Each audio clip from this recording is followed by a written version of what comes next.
Last week's blog was around finding holidays tough, as many of us do. And this week I wanted to build on that a little bit and talk about overwhelm and avoiding overwhelm. And just to give 3 ideas on how that can be managed by us. And it fits nicely with some webinars that I've been delivering with Jen and which will continue in January, which dig a lot deeper into this subject. But I wanted to put something out just around it, particularly at this time of year. We're mid-December right now. And December is, for some, a difficult month, funny month, lots of joy, lots of excitement for many, and a busy time. I hear that word a lot, very busy, in different ways for different people. Historically for me, December was a ramp-up month at work. It was the month when everything needed to be delivered, if it was going to be delivered. So lots of deadlines, so lots of pushing. So I always felt that December was a fast month, and it often felt that those around me were slowing down and easing into Christmas period, and I felt I was running 19 to the dozen.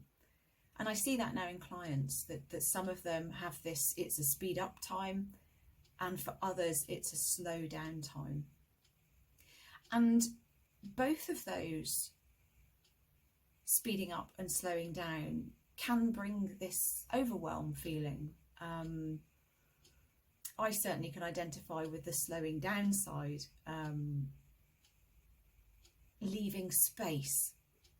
And for me in the past, space was something of a bit of a problem. It used to lead to a bit of overthinking on occasion. So I think the first point is to say that overwhelm isn't necessarily a result of always being busy.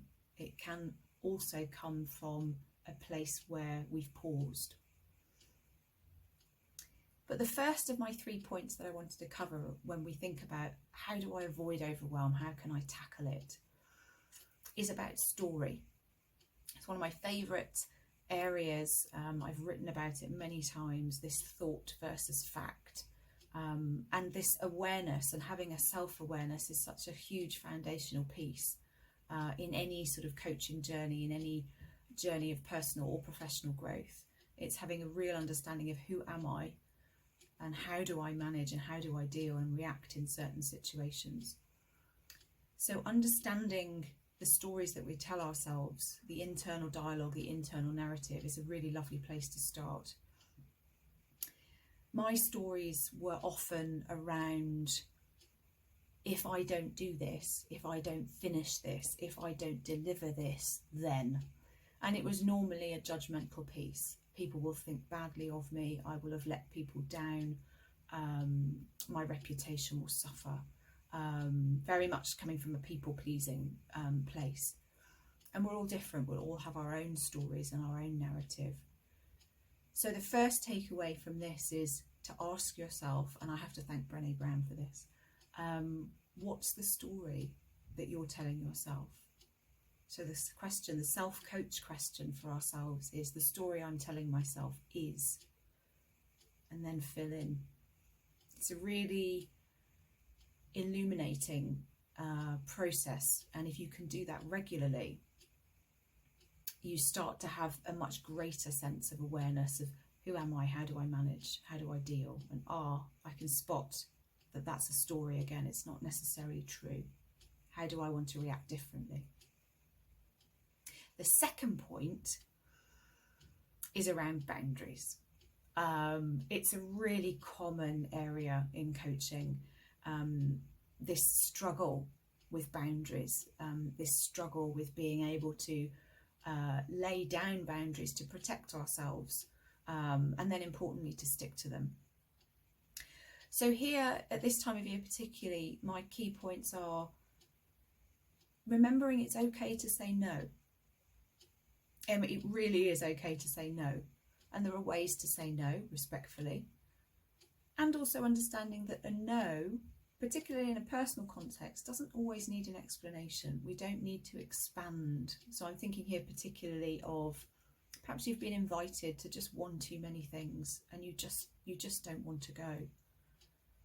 A no thank you is an answer. It doesn't need anything further. And a no at work is also okay. An explanation often is needed there for transparency. But remembering that no is okay. Conversely, remembering that yes is also an okay answer. Yes, putting yourself first, saying yes to something that perhaps you would normally think, I don't have time for this, I should put something else first. But yes is also okay. And again, it comes down to this understanding, what do I need in this moment? Which leads really nicely onto the third point, which is replenish.